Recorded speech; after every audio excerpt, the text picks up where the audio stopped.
Bill में वक्फ को बचाने के बजाय वक्फ को बर्बाद करने का वो बिल है। इस बिल के जरिए से बीजेपी वक्फ को खत्म करना चाहती है।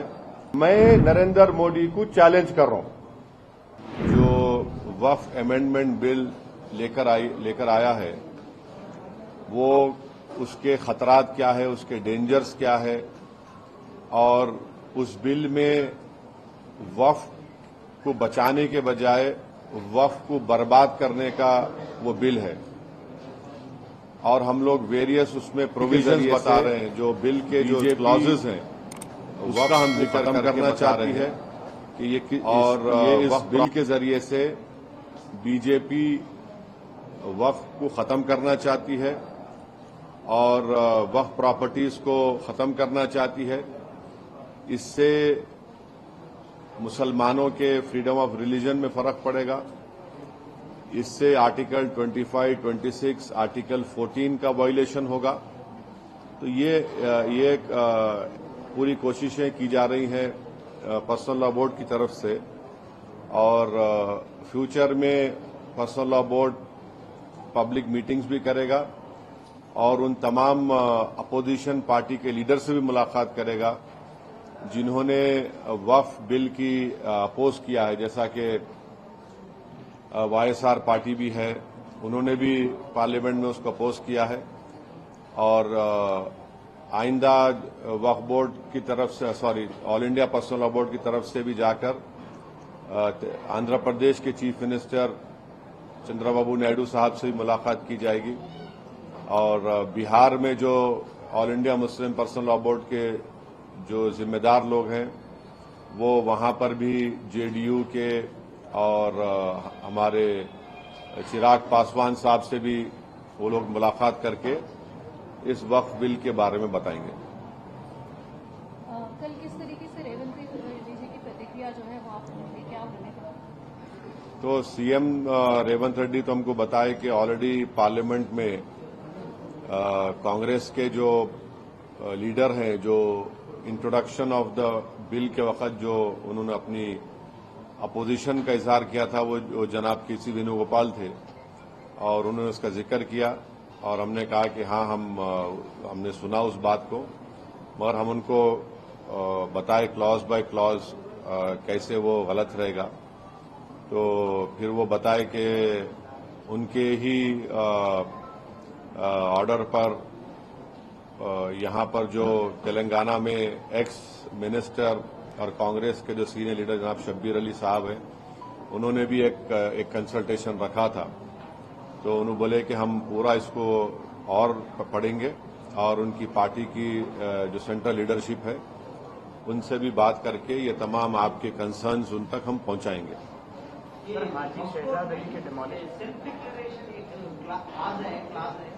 उससे वजह से मिसयूज हो रहा आरोप है, उसके बारे में आपका पॉलिसी?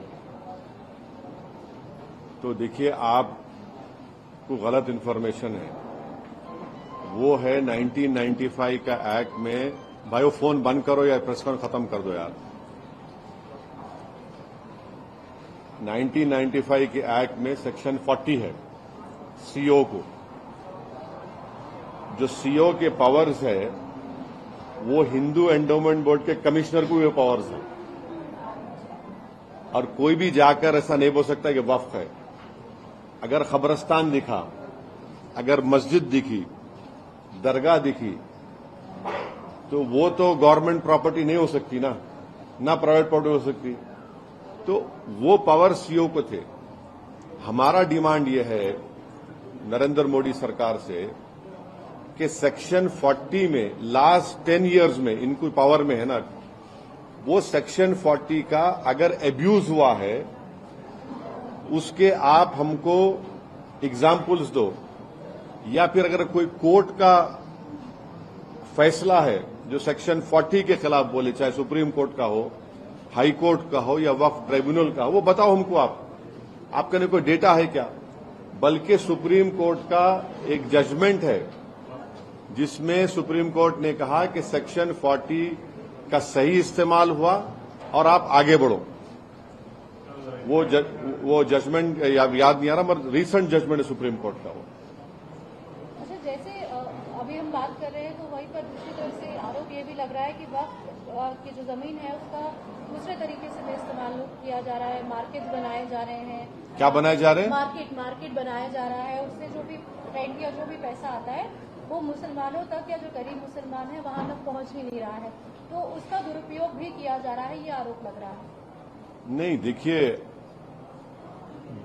आरोप लग रहा है, ये सब चीजें हो सकती नहीं हो सकती, मगर सवाल ये है कि इस प्रपोज बिल में सेक्शन 3 एक है जिसमें ये नरेंद्र मोदी की गवर्नमेंट ये बोल रही है कि सेक्शन 3 में अगर किसी वक्फ प्रॉपर्टी पर गवर्नमेंट कब्जा करके बैठी हुई है तो कलेक्टर उसका फैसला करेंगे और कलेक्टर फैसला करने के बाद उसका रेवेन्यू में रिकॉर्ड चेंज होगा और वक्फ बोर्ड को बोला जाएगा कि आपके वक्फ के रिकॉर्ड से इसको निकाल दो। तो सेक्शन 3(r)(c)(1) कुछ है। तो पहले तो यह कि कलेक्टर अपने ही केस में जज नहीं हो सकता, ये प्रिंसिपल्स ऑफ नेचुरल जस्टिस के खिलाफ है। आप कलेक्टर को बोल रहे हैं कि तुम अपना ही फैसले का जज बन जाओ, और मैं आपको बोल रहा हूं कि सच्चर कमेटी के चैप्टर 11 में वक्फ प्रॉपर्टीज का जिक्र है। उस चैप्टर में आप 11.5 बॉक्स को पढ़ो जिसमें 6 स्टेट का जिक्र है जहां पर गवर्नमेंट वक्फ प्रॉपर्टीज के ऊपर कब्जा करके बैठी हुई है, जिसमें दिल्ली के 200 प्रॉपर्टीज पर कब्जा करके बैठे हुए हैं। तो अब ये सेक्शन अगर रहेगा तो इसकी वजह से कोई भी कलेक्टर ये बोल देगा कि गवर्नमेंट प्रॉपर्टी है, और कौन सा कलेक्टर गवर्नमेंट के खिलाफ फैसला देगा बताओ आप? कौन सा कलेक्टर देगा? और तीसरी बात यह है कि सुप्रीम कोर्ट के कई जजमेंट्स है जहां पर सुप्रीम कोर्ट ने कहा कि कलेक्टर और रेवेन्यू किसी को टाइटल बेस्टो नहीं कर सकते। तो अब रेंट का आप बोल रहे ना, यकीनन रेंट बढ़ना चाहिए। तो सच्चर कमेटी में एक रिकमेंडेशन था कि पब्लिक प्रेमिसेस एविक्शन एक्ट वक्फ पे लागू करो, वक्फ बोर्ड पे। आप लागू नहीं कर रहे हैं, आप लागू कर दो ना भाई, उसको दे दो आप। और इसी आपके सवाल से रिलेटेड एक बात है कि जैसा हिंदू एंडोमेंट बोर्ड को समरी इविक्शन पावर्स है, कमिश्नर ऑफ एंडोमेंट को, असिस्टेंट कमिश्नर को, वो स्टेट वक्फ बोर्ड को नहीं है। आप समरी इविक्शन पावर्स दो हमारे को, ताकि एनक्रोचमेंट निकाल सकें, ताकि जो किराया नहीं दे सका उन पर एक्शन ले सकें, या कम किराया दे रहा है। अच्छा, आप किराया नहीं देने की आप बात कर रहे हैं। मेरी एक स्पीच है 2013 की पार्लियामेंट में, जब ये 2013 का बिल आया। आपको मालूम, कलकत्ता में एक प्रॉपर्टी है जिसमें कॉन्स्टिट्यूशनल हेड रहते, उन्होंने महीने को किराया क्या देते घर का? 150 रुपये। प्राइवेट छोड़ो आप, उन्होंने कॉन्स्टिट्यूशनल हेड है, 150 रुपये किराया देते उन्होंने। अब 150 रुपये इतना बड़ा घर में रहे कलकत्ता में, 150 रुपये किराया कोई है क्या? बोलो आप, इसका जिम्मेदार कौन है? एक ये भी आ रहा है कि मस्जिद हो या कब्रिस्तान हो, उनको भी तोड़कर जो है मार्केट या कमर्शियल पर्पज के लिए इस्तेमाल किया जा रहा है, और वो कमर्शियल नहीं, ये तो आप गलत बोल रहे हैं। ये तो सेक्शन 3 में government, Modi government Waqf by user को खत्म करना चाह रही है। अब वक्फ बाय यूजर का मतलब क्या है? जैसा हिंदू धर्म में बाय कस्टम एंड यूसेज आप उसको मंदिर घोषित करते, बाय कस्टम एंड यूसेज, वैसे ही मुसलमानों में वक्फ बाय यूजर उस वक्त जब मस्जिद में जाके मैं नमाज पढ़ रहा हूं, वक्फ बाय यूजर हो गई। दरगाह में जाकर कोई जा रहा है, वो वक्फ बाय यूजर हो गया। किसी एक सूफी की खानखा है, वहां पर जिक्र की महफिल हो रही, वक्फ बाय यूजर हो गया। खबरस्तान है, वो वक्फ बाय यूजर है, वो एक्ट है, सेक्शन 95 में एक्ट है। Modi government Waqf by user को निकालना चाह रही है। क्यों निकालना चाह रहे हैं भाई वक्फ बाय यूजर को आप? जब आप हिंदू धर्म में बाय कस्टम एंड यूसेज ये बोल रहे हैं कि it is a endowment property, वैसे ही आप इस्लाम में वक्फ बाय यूजर का मतलब यह है कि मस्जिद मेरी है। आप वो इसलिए निकालना चाह रहे ताकि कल जितने यतीम खाने हैं, ऑर्फनेज है, कब्रस्तान है, मस्जिद है, दरगाह के तहत जो जमीनें हैं, उन सब को आप बोलेंगे वक्फ बाय यूजर नहीं है, ये वक्फ प्रॉपर्टी नहीं है, इसलिए हम उसका गवर्नमेंट प्रॉपर्टी बोल के कब्जा कर लेंगे। ये सेक्शन 3 का वक्फ बाय यूजर निकालने का तरीका एक ही है। ये पूरा मस्जिदों को छीन लो मुसलमानों से, दरगाहों को छीन लो, कब्रस्तान को छीन लो, और दरगाह खानखा के तहत जो जमीनात एग्रीकल्चर लैंड पूरों को छीन लो। ये असल मकसद है। और आपको एक और एग्जाम्पल दे रहा हूं, 1965 में मथुरा में कृष्ण जन्मस्थान है। 1965 में यूपी सुन्नी वक्फ बोर्ड के कंसेंट से मुसलमान और कृष्ण जन्मस्थान के लोगों में एग्रीमेंट हुआ। एग्रीमेंट यह हुआ कि जो मुसलमानों की वक्फ की प्रॉपर्टी थी उसको 8 एकर्स हम कृष्ण जन्मस्थान को देंगे सुन्नी वक्फ बोर्ड के परमिशन से। वो इशू कोर्ट में क्लोज हो गया। अब 2023 में फिर केस हो गया उसके ऊपर। तो अब वक्फ बाय यूजर आप निकाल लेंगे तो आप बोलेंगे नहीं, ये भाई नहीं मुसलमानों का। समझे मेरी बात को आप। और गवर्नमेंट क्या बोल रही कि अब रजिस्टर करना है, अगर ये 2024 का एक्ट बनेगा उसको, अब जितने प्रॉपर्टीज को, जितने वक्फ है उसको रजिस्टर करना है। कैसा रजिस्टर करेंगे? बोल रहे कि आप डीड्स लेकर आओ। अब मक्का मस्जिद है, मक्का मस्जिद की डीड कहां है बताओ आप मेरे को। हैदराबाद में 400 साल पुरानी मक्का मस्जिद की डीड कहां रहेंगी बोलो आप। दरगाह यूसुफैन है, 400 साल की है, कहां से डीड लाएंगे बताओ आप। बाबा शरफुद्दीन की दरगाह है, वो तो 600 साल पुरानी है, कहां से डीड लाएंगे बताओ आप। चार मीनार के सामने एक मस्जिद है, अंदर नहीं, उसकी डीड कहां से लाएंगे। अब डीड लाने का आपके पास जवाब क्या है? अब डीड नहीं लाए तो बोलेंगे नहीं आपके लिए डीड नहीं है, रजिस्टर नहीं होंगी ये। अब रजिस्टर नहीं होंगी बोलते फिर गवर्नमेंट कब्जा कर लेंगे उसका। हिंदू धर्म में कस्टम एंड यूसेज की बुनियाद पर होता पूरा। और एक बात समझिए आप लोग, देश को भी समझने की जरूरत है, खासतौर से हमारे हिंदू धर्म के भाई बहनों को, कि वक्फ प्रॉपर्टी पब्लिक प्रॉपर्टी नहीं है, प्राइवेट प्रॉपर्टी है। गवर्नमेंट नहीं दी हमको ये हमारे मुसलमान वक्फ कर दिए, जैसा बोलते ना दान दिए, दान दे दिए उसको। वो प्राइवेट प्रॉपर्टी है, पब्लिक प्रॉपर्टी नहीं है वो। आप पब्लिक प्रॉपर्टी कैसे ट्रीट कर रहे हो उसको? प्राइवेट प्रॉपर्टी है वो। ठीक है, आप रेगुलेट करिए, मदद करिए। और ये जो गवर्नमेंट बोल रही ना, हिंदू एंडोमेंट बोर्ड को, हर हिंदू एंडोमेंट बोर्ड को ग्रांट मिलता, जैसे आंध्र प्रदेश में शायद 500 करोड़ रुपए दिए। यहां वक्फ बोर्ड को क्या ग्रांट दे रहे बताओ पूरे इंडिया में? पूरे इंडिया में 32 वक्फ बोर्ड्स है। कौन सी स्टेट गवर्नमेंट वक्फ बोर्ड को ग्रांट दी बताओ आप?